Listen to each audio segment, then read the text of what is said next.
Entonces, por ejemplo, en el capítulo 50 del libro está todo lo que es la parte que es física de la luz, todo lo que habla de la refracción de la luz. Esa parte no nos toca mucho fórmulas, logaritmos, física. Nosotros directamente vamos a ir a la parte sensorial, receptora, lo que es la retina, ¿ya? Entonces, para recordarles a todos ustedes que en la retina se encuentran sobre todo estas dos células, uno son los bastones y otros son los conos, los cuales reaccionan a la luz. Por ejemplo, este es el cono que reacciona a la luz roja, a la verde y al azul. ¿Ya? En cambio, entonces el cono es el responsable de la visión diurna. ¿Ya? Y tenemos otro que es el bastón, que igualmente se encuentra, son menos numerosos y ellos distinguen los colores blanco y negro. ¿Ya? Entonces, ellos son encargados de la visión nocturna. ¿Ya? Entonces, aquí vamos a hacer un pequeño resumen sobre todo esta parte receptora que nos interesa de cómo la luz excita a estas células, cómo ellas transmiten el impulso nervioso hasta el nervio óptico y cómo llega hasta la región occipital, donde se encuentra el centro de la visión. Eso es lo que vamos a ver, lo que corresponde a la fisiología de la visión. ¿Ya? Porque esto lo van a volver a ver en oftalmo, creo que llevan 4 años o quinto, no sé, depende de la universidad. Bueno, quinto. Ahí el doctor que les toque le va a explicar, creo, todo lo que corresponde a óptica. ¿Ya? En Gaito está, no sé, un poco confuso, complicado, no es muy puntual. En cambio, el médico oftalmólogo le va a explicar así de la forma más sencilla para que puedan entender. Entonces,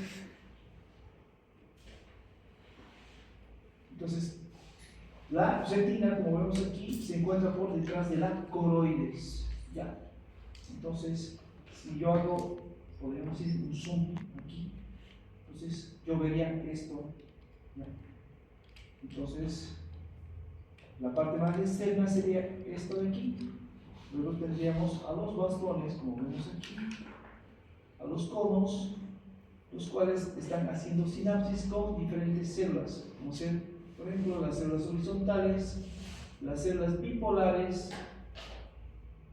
y las células ganglionales, cuyos axones van a formar el nervio óptico. ¿Ya? Entonces, la información sensitiva, la luz, ingresaría de esta manera. ¿Ya? Ahora, entonces, anatomía y función de los elementos estructurales de la retina, como dijimos, yendo desde el exterior al interior. ¿Ya? Primero tenemos a la capa pigmentaria, la que vemos aquí, que es la más externa. ¿Ya? Esta capa pigmentaria, la cual se caracteriza por formar la barrera hematorretiniana, podemos decir. ¿Por qué? Porque está en contacto con la coroides, y la coroides es una capa que es muy irrigada. ¿Ya? Entonces, aparte de esta capa pigmentaria, ¿ya? Se encarga de producir la melanina, que es muy importante para que los rayos de luz no vayan a rebotar. Luego tengo la capa fotorreceptora, ¿ya? Donde se encuentra la región externa de los bastones y de los conos. Luego tengo la membrana limitante externa. Esta membrana limitante externa que vemos aquí, ¿ya? Esta membrana limitante externa, que es muy importante, en el libro no dice esto, pero está formado por las células de Müller, ¿ya? Estas células Müller, como vemos, están formando esta capa limitante externa y están formando la capa limitante interna. Entonces, estas células de Müller tienen una función muy importante. ¿Por qué? Porque mantienen ordenadas y funcionales a las demás células, ¿ya?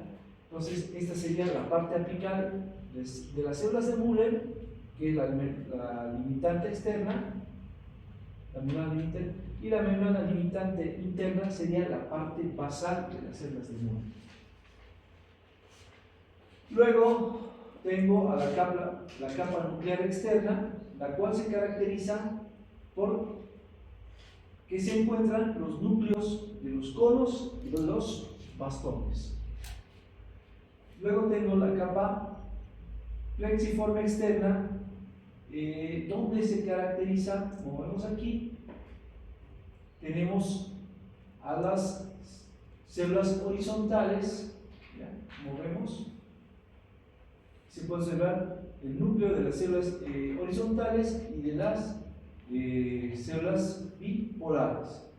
Luego tengo la capa nuclear interna, donde aquí podemos ver a las células amácrinas haciendo sinapsis con las células bipolares. Igualmente tengo la capa plexiforme interna, donde ahí observamos lo que son las sinapsis de las células bipolares con las células ganglionares. Luego tengo la capa ganglionar, donde se puede observar los núcleos de las células ganglionares. Y por último tengo, penúltimamente, el estrato óptico, donde los axones de estas células ganglionares están formando el nervio óptico. Y por último, la capa limitante interna. Entonces, aquí, para que ustedes entiendan, la luz va a ingresar, ¿ya? Rebota y nuevamente llega a la capa pigmentaria. Pero gracias a que esta capa pigmentaria tiene melanina, la luz no va a rebotar, ¿ya? Entonces, gracias a esto, la luz va a excitar el segmento externo, ya sea de los conos y de los bastones, y así estos van a reaccionar a la luz, ¿ya? Entonces, miren, el libro está así: dirección de la luz. Esto coloca así. Entonces, ¿qué quiere decir esto? Que la luz va a ingresar, rebota en la membrana limitante interna y nuevamente va hacia la capa pigmentaria, ¿ya? Pero ahí ya no va a rebotar. ¿Por qué? Porque tiene melanina, ¿ya? Entonces, región de la fobia y su importancia en la visión aguda. Como vemos aquí, esta es la manera de cómo va a ingresar la luz. Pasa la córnea, el sistema de lentes, que es el cristalino, el humor vítreo, y va a llegar a la retina. Entonces, cuando llega a esta parte, que se llama la fobia, que tiene esta característica, ¿ya? O sea, ¿qué pasa aquí? La luz llega directamente a la fobia, donde está formado por gran cantidad de conos, ¿ya? Hay poca cantidad de bastones. Entonces, gracias a esto, esta pequeña porción que se llama la fobia, entonces se ilumina, van a excitar a los conos. Entonces, gracias a esto, gracias a la fobia, tiene gran importancia en la visión aguda. ¿Por qué? Porque podemos diferenciar los colores en una forma más precisa. Entonces dice, los vasos sanguíneos, las células ganglionares, la capa nuclear interna de las células y las capas plexiformes se desplazan hacia un lado, en lugar de descansar directamente sobre los conos, lo que permite que la luz pase sin obstáculo hacia los conos. Entonces, esto es la fobia. Entonces, gracias a esto, que todo está desplazado, la luz ingresa directamente sin obstáculo hacia los conos. Entonces, va a excitar a los conos.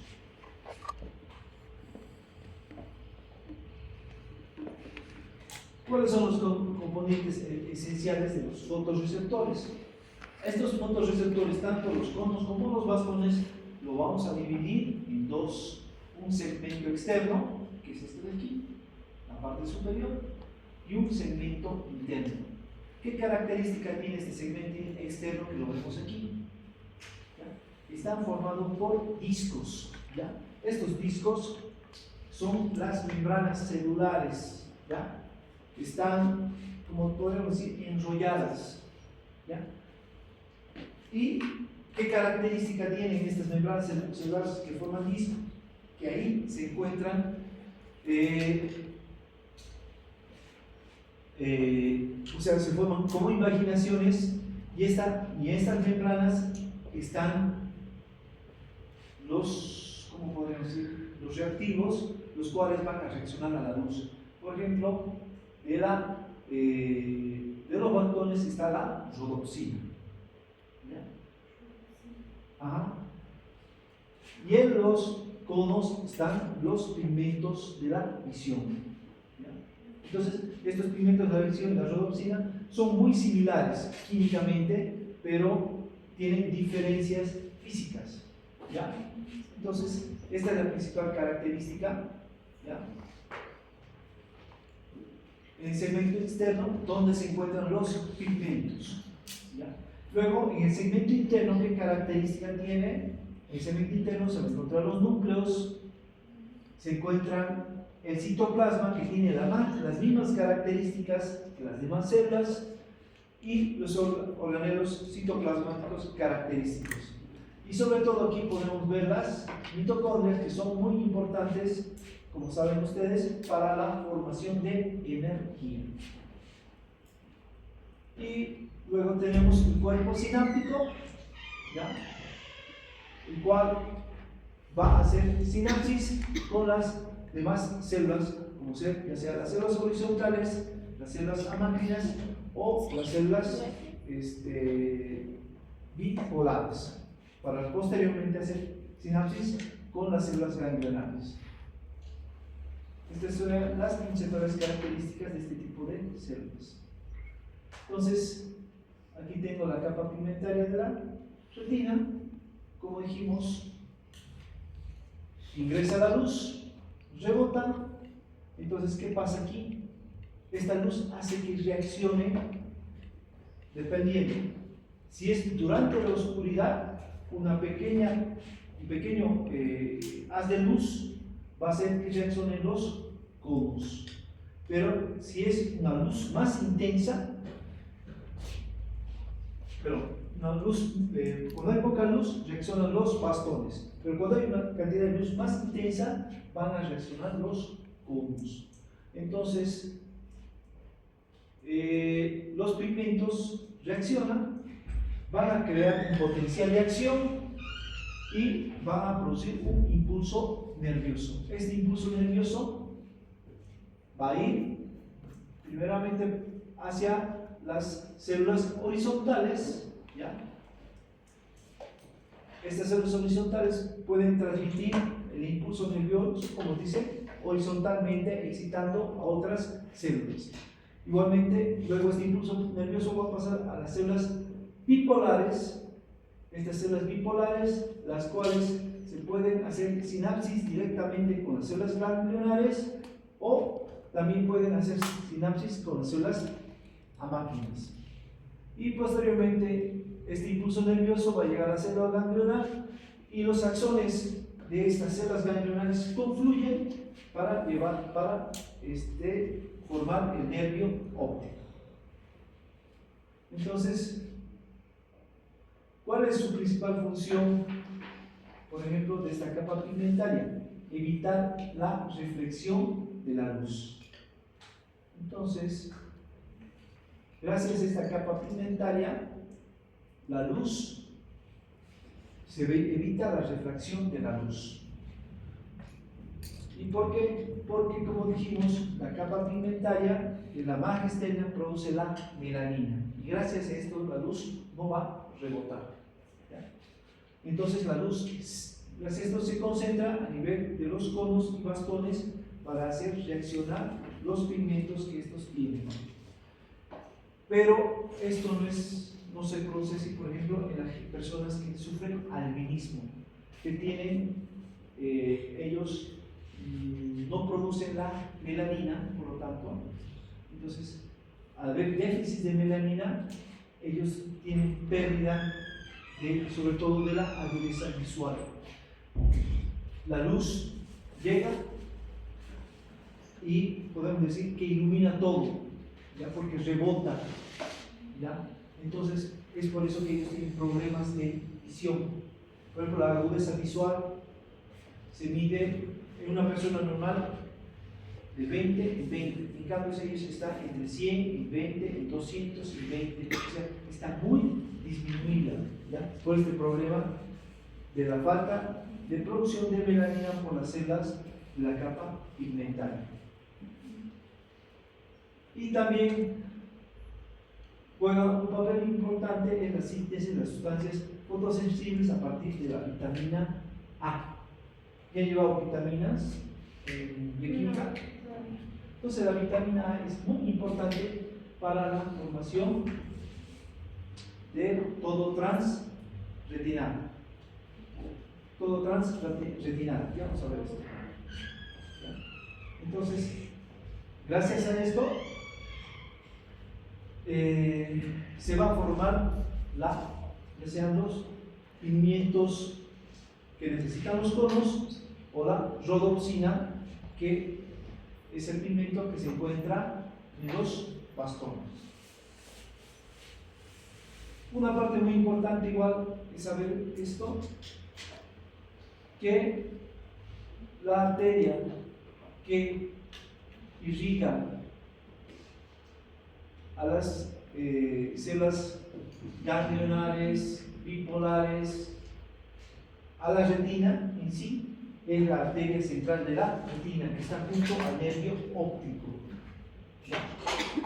En cambio, las células, como ser los conos y bastones, están irrigados por la arteria coroides, por su cercanía de la capa pigmentaria con la coroides. Como sabe, la coroides es una capa muy vascularizada, como vemos aquí. Entonces, los conos y bastones dependen de la irrigación de la arteria coroides. Un problema muy común por traumas oculares es el desprendimiento de retina. ¿Cuándo hablamos de desprendimiento de retina? Cuando se forma líquido o sangre por detrás de esta capa pigmentaria, entonces se produce lo que conocemos como desprendimiento de retina, ¿ya? Entonces generalmente se debe a traumas oculares, ¿ya? Entonces estos tienen que ser valorados por un oftalmólogo y tienen que ser reparados, ¿ya? Más o menos dice que tienen un mes para realizarse esta reparación. Una vez que pase ese mes, ¿ya? Entonces dice que ya el daño es definitivo, y por más que uno trate de hacer alguna reparación quirúrgica, ya el daño está establecido, ¿ya? Ahora, si hablamos esto de la fotoquímica de la visión, ciclo visual de la rodopsina retinal y su excitación de los conos, no, de los bastones.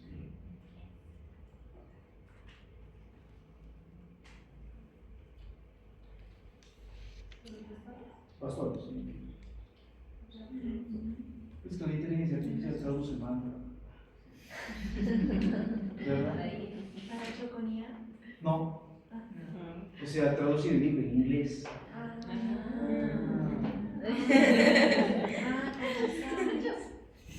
O sea, los bastones lo traduce como varillas o como cañas.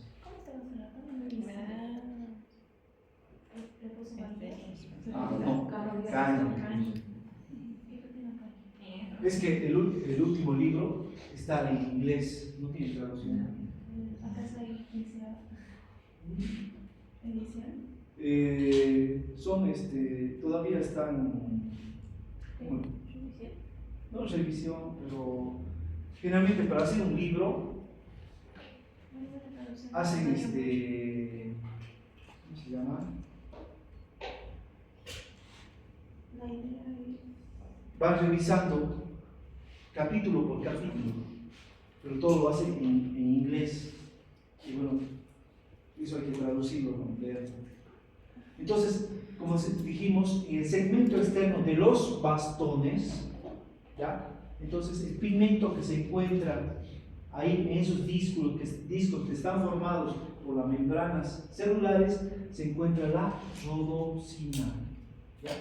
Esta rodopsina que va a estar formado por este 11-cis de retina y por la escotocina, ¿ya? Entonces están unidos, entonces está formado por este 11-cis retina y la escotocina. Entonces, ¿qué pasa aquí? Llega la energía luminosa, ¿ya? Estamos hablando aquí de la visión nocturna, ¿ya? Entonces llega un haz de energía luminosa y hace que se transforme esta cis de retina en, primeramente, la vatodopsina.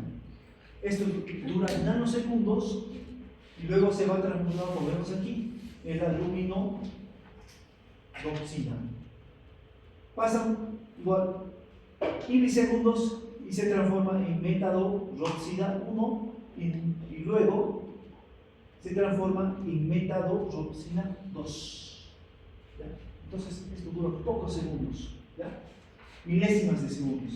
Entonces esta cis de retina, esta 11 cis de retina, gracias por esta energía luminosa, se va a transformar en todo trans de retina, ¿ya?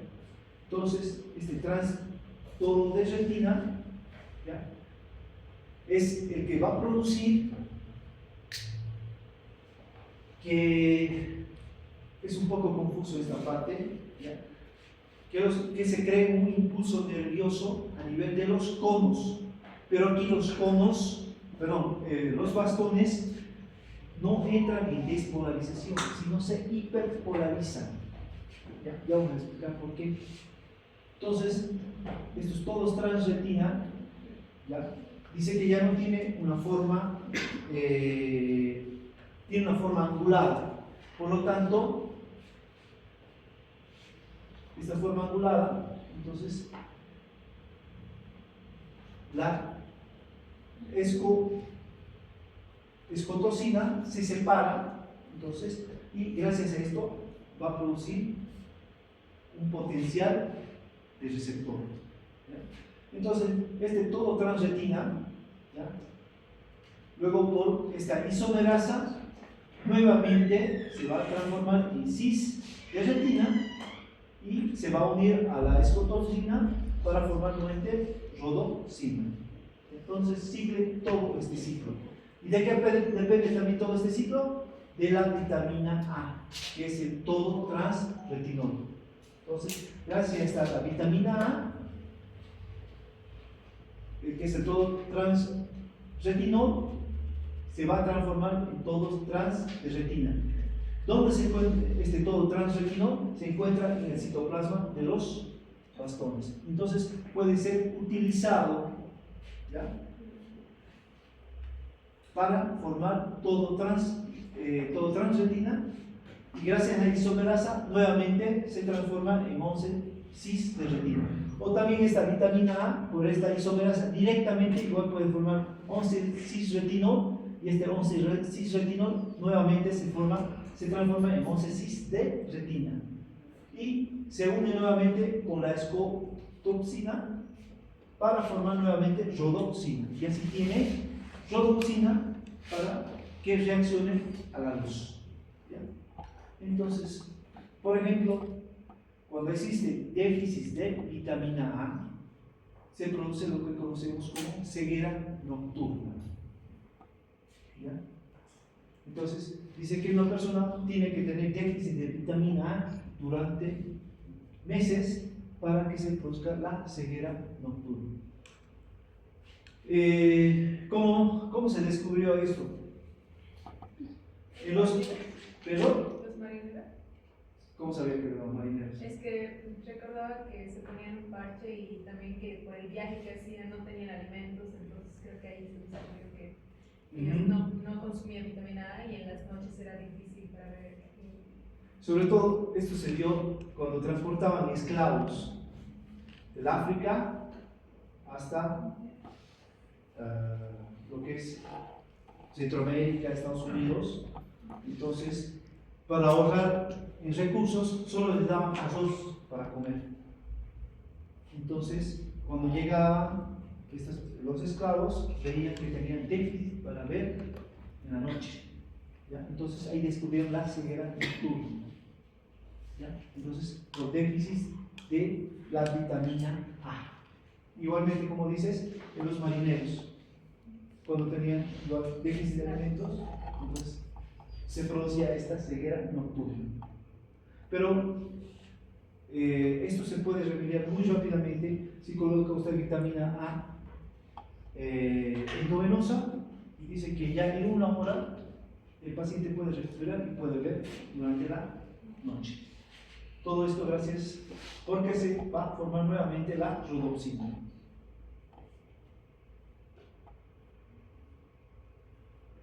Excitación del bastón cuando la luz activa la rodoxina. Esto en su libro está más o menos como más. ¿Cómo lo podemos resumir todo esto? Este fotón es la unidad de luz. ¿Ya? Entonces este fotón, como vemos aquí, va a actuar sobre el GDP. ¿Qué sería el GDP? ¿Cómo? ¿Con la entropina? ¿Qué? ¿Con la entropina?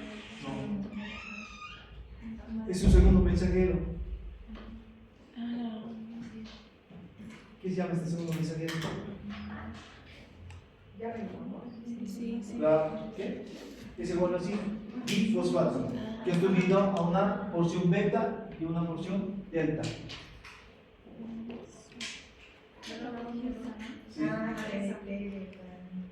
¿Qué es?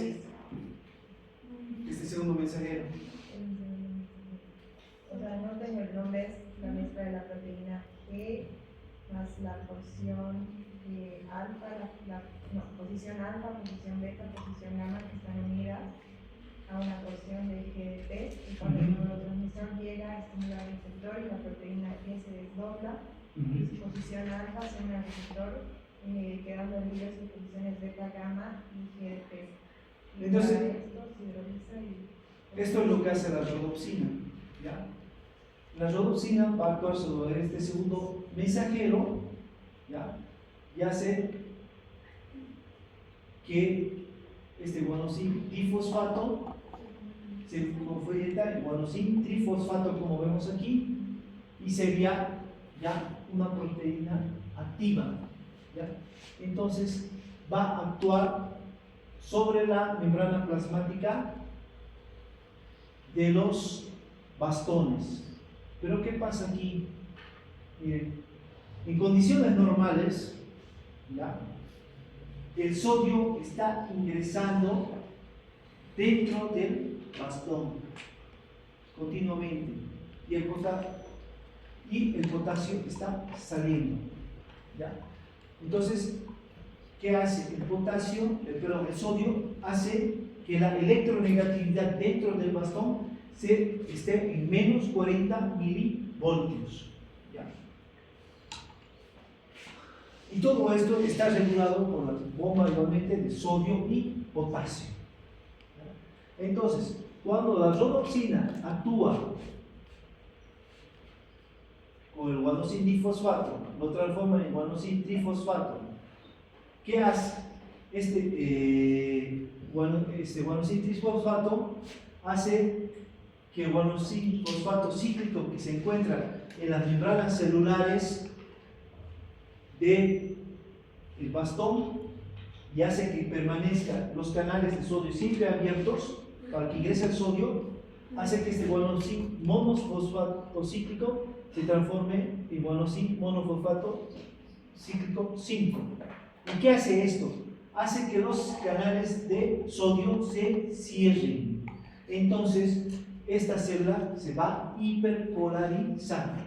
En vez de estar menos 40 milivoltios, baja a menos 70 a menos 80 milivoltios. O sea, se hiperpolariza. ¿Ya? Entonces, como vemos aquí en este ejemplo, esto sería aquí lo normal. El sodio está ingresando. ¿Ya? Entonces, cuando la rodopsina como está aquí, está uniendo el guanosin difosfato con su porción beta, gamma, pero cuando la luz ingresa, ¿ya? Miren, los canales de sodio están abiertos. Entonces, hasta los canales de sodio abierto mantienen una electronegatividad de menos 40 milivoltios. Pero cuando el rayo de luz ingresa, esta rodopsina se va a separar, como ya sabemos, de ser cisretinal en todo transretinal. Entonces hace que este guanosin difosfato se transforme en guanosin trifosfato, actúe sobre el guanosin monofosfato cíclico y lo transforme en monofosfato cíclico 5. ¿Y qué hace esto? Que se cierren los canales de sodio. Entonces, al cerrarse los canales de sodio, esta célula este bastón se va a hiperpolarizar. O sea, ¿qué quiere decir esto? Que se hace más negativo. Y su electronegatividad va a llegar más o menos en menos 70 y menos 80 milivoltios. ¿Ya? Es muy diferente lo que pasa al resto de las células. A menos 70, menos 80. Milivoltios. ¿Ya? Esto es lo que explica Guyton. Esto lo vamos a volver a ver en oftalmo, pero no lo explica así tanto el oftalmólogo. O sea, se va más que se crea el impulso nervioso, hay la reacción de la rodopsina, se crea el impulso nervioso y el impulso nervioso va a viajar, ¿qué dice? Células horizontales bipolares, células ganglionares y pasa el impulso al nervio óptico. Esto ya casi no lo toca. ¿Qué pasa con los conos? Pasa lo mismo. ¿Ya?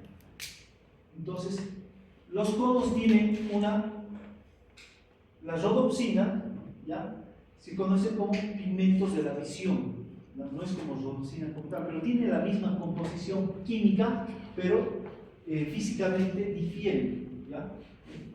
Entonces, cuando llega la energía luminosa, igualmente se va a desdoblar, o sea, de cisretinal a todo transretinal. Pero, en vez de separarse en la escotocina y cisretinal, aquí actúa se separa se llama fotocina, ¿ya? Es la que se va a llegar a separar. Entonces, estos van a reaccionar, todo transretinal es el que va a producir toda esa reacción sobre los segundos mensajeros, ¿ya? De guanosin difosfato a guanosin trifosfato, luego ese guanosin trifosfato sobre el guanosin monofosfato y lo va a transformar en guanosina monofosfato 5 para que se cierren los canales de sodio y se hiperpolaricen. ¿Es monosin monofosfato o monosin monocíclico? Monofosfato cíclico. Monofosfato cíclico. O sea, aquí va a depender todo de la fotopsina. ¿Ya? Pero ¿cuál es la diferencia aquí? Que cuando los conos son estimulados por la luz, reconocen los colores. ¿Qué colores van a reconocer? El rojo, el verde y el azul. Y en su segmento externo, en los discos, tienen un solo tipo de pigmento, ya sea el rojo, ya sea el verde o el azul. No pueden tener los tres juntos, ni dos, tienen solo uno. Entonces, cuando nos estamos viendo, la luz se refleja, va a llegar, dependiendo del color, a estimular al cono que tiene el color rojo o tiene el color verde. ¿Ya? Entonces, ¿cómo hace para diferenciar qué tipo de cono va a estimular? Lo hace gracias a las longitudes de onda. Por ejemplo, para estimular al cono azul, que vemos aquí, la longitud de onda más o menos tiene que ser, si tomamos en cuenta esto, de 445, la longitud de onda de la luz.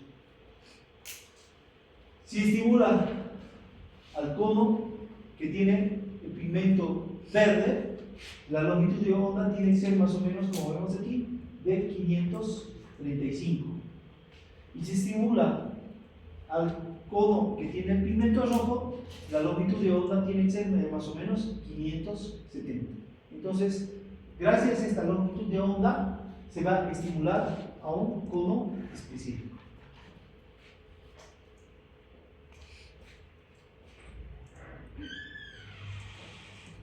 Regulación automática de la sensibilidad retinal, adaptación a la luz y a la oscuridad. Por ejemplo, en su libro habla sobre todo esto, sobre la adaptación a la oscuridad. Vean este gráfico, esto es la adaptación de los conos y esto es la adaptación de los bastones. En la oscuridad, ¿ya? El tipo de adaptación de los conos es de más o menos 10 minutos. ¿Ya? O sea, ¿qué quiere decir sensibilidad retiniana? La sensibilidad retiniana es la capacidad de los conos y electrones para identificar un estímulo luminoso. ¿Ya? A eso se refiere con sensibilidad retiniana. Entonces, ¿quiénes son más sensibles a la luz? ¿Los conos o los bastones? Los bastones. Los bastones. Los bastones son más sensibles a la luz. ¿Ah? No dije muy seguro de que eso no va.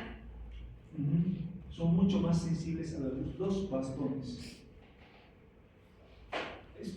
Y cuando se produce durante la oscuridad, más o menos el tiempo que tienen a adaptarse los conos es más o menos 10 minutos. En cambio, los bastones en la oscuridad tardan en adaptarse mucho más o menos, como vemos aquí, si tomamos en cuenta, más de 40 minutos el tiempo que le toma adaptarse a la oscuridad a los bastones.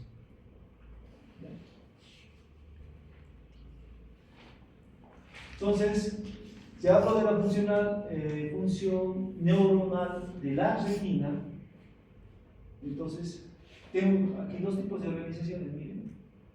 Aquí donde hay conos y bastones, y aquí solo hay conos. Esto donde hay conos, ¿a qué me estaría refiriendo? ¿Dónde hay mayor porcentaje de conos? Que depende de la agudeza visual. ¿Dónde se encuentra la agudeza visual? En la fóvea. ¿Ya? Es por eso que en este dibujo la mayor concentración de conos se encuentra a nivel de la fóvea. Entonces, como sabemos, va a llegar la luz, va a rebotar y nuevamente llega, pero de aquí no va a pasar de la capa pigmentaria. ¿Por qué? Gracias a la melanina. Y dependiendo de la luz que haya, ya sea, como ustedes saben, en la noche existe menos luz. Entonces, si existe menos luz, ¿qué células van a ser excitadas? Los bastones. En cambio, cuando hay mayor cantidad de luz en el día, los que son excitados son los conos y son los que identifican los colores. Entonces, actúan a nivel de primeramente de su segmento externo, que va a ser esta luz. Va a ser ya sea que la rodopsina y los pigmentos de colores de los conos se separen. La rodopsina de cis se transforme en todo transretinal. Entonces, todo esto va a producir que se active el segundo mensajero, se cierren los canales de sodio y se hiperpolaricen las células. Por lo tanto, va a crear un potencial de receptor. Y ese impulso, según el pigmento que haya reaccionado, entonces ese impulso va a pasar a las células horizontales y también de ahí va a pasar a las células bipolares para llegar posteriormente a las células amacrinas y posteriormente a las células ganglionares, cuyos axones van a formar el nervio óptico.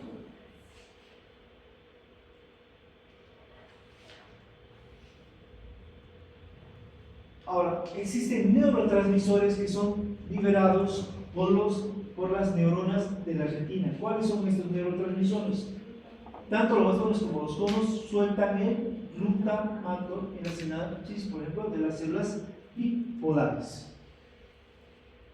El glutamato es un neurotransmisor excitatorio o inhibitorio.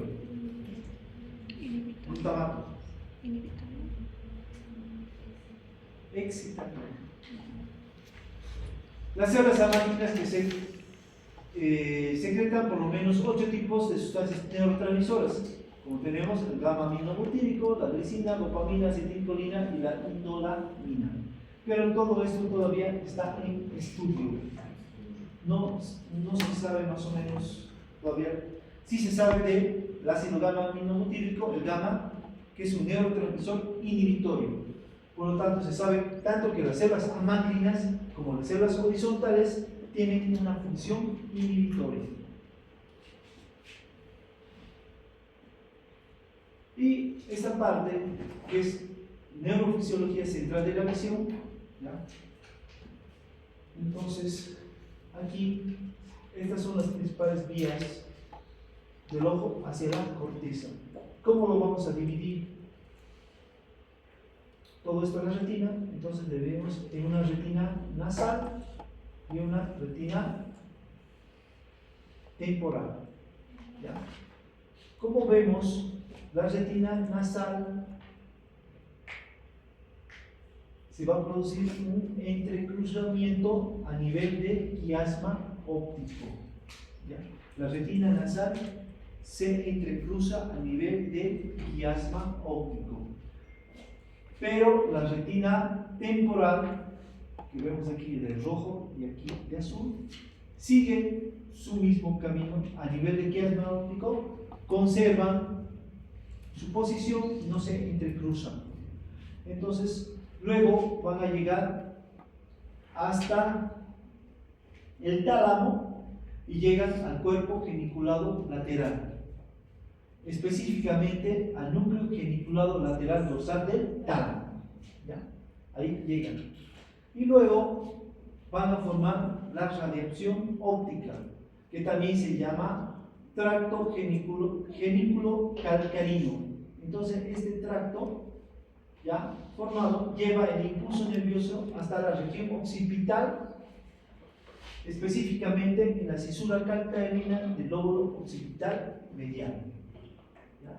Entonces, cuando la retina es excitada, ya sea la parte temporal y la parte nasal. Ya sabemos que la nasal se entrecruza, la temporal conserva su posición, llega el impulso nervioso al tálamo, a los núcleos pedunculados lateral dorsal del tálamo, y luego forma una cintilla que se conoce como radiación occipital o tracto helícodo calcarino. Y esta cintilla va a llegar hasta el lóbulo occipital, específicamente a la cesura calcarina del lóbulo occipital medial, donde se encuentra el centro de la visión. ¿Ya? Entonces, ahí de esta manera están informando de cómo el impulso dependiendo si se han excitado los bastones durante la oscuridad o los conos con mayor cantidad de luz para reconocer colores. Entonces, todo este impulso nervioso llega hasta la corteza visual para ser analizada. Y aparte, en todo este trayecto, ¿ya? Las fibras visuales también se dirigen a otras regiones más antiguas del cerebro, como ser, por ejemplo, el núcleo supraóptico del supraquiasmático del hipotálamo. ¿Para qué? Para regular los ritmos circadianos que sincronizan los cambios fisiológicos del organismo según la noche o el día. ¿Dónde más van? A los núcleos pretectales en el mesencéfalo. ¿Para qué? Para activar el reflejo fotomotor de la pupila. ¿Dónde más? Al colículo superior para controlar los movimientos direccionales rápidos de ambos ojos. Y por último también se dirige hacia el núcleo geniculado lateral ventral del tálamo y las regiones basales adyacentes del cerebro para contribuir en el dominio de algunas funciones conductuales que llevan a cabo el organismo. Entonces, así es como se distribuye el impulso nervioso cuando reaccionan los conos y bastones. Entonces, este es el resumen que he hecho sobre fisiología de la visión. ¿Ya? No quiero tocar más detalles porque son muchos nombres y se van a... Para el examen no quiero complicarlos mucho. ¿Ya?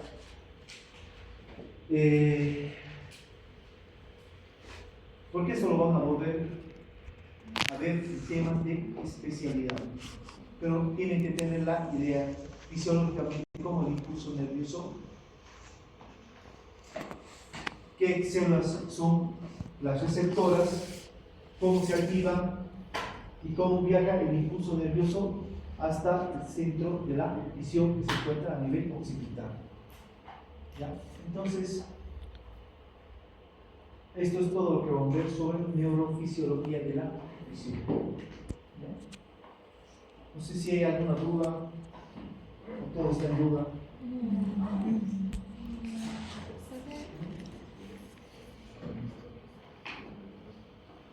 En el caso de los conos, Doc, de la fotoquímica de visión, puede volver a... Creo que había solo todo cambia, nada se cambia, solo que se aumentaría la rhodopsina.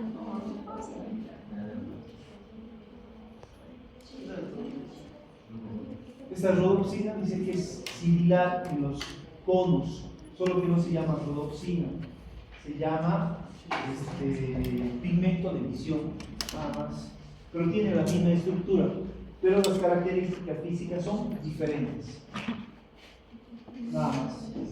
Solo es una... Ajá. Después, en vez de desdoblarse en cisretinal y escotocina, se desdobla en fotocina. Ah, o sea, escotopsina no hay, solo esos lugares fotopsina. Sí, nada más. Pero después produce lo mismo, la misma reacción. Bueno, eso sería todo.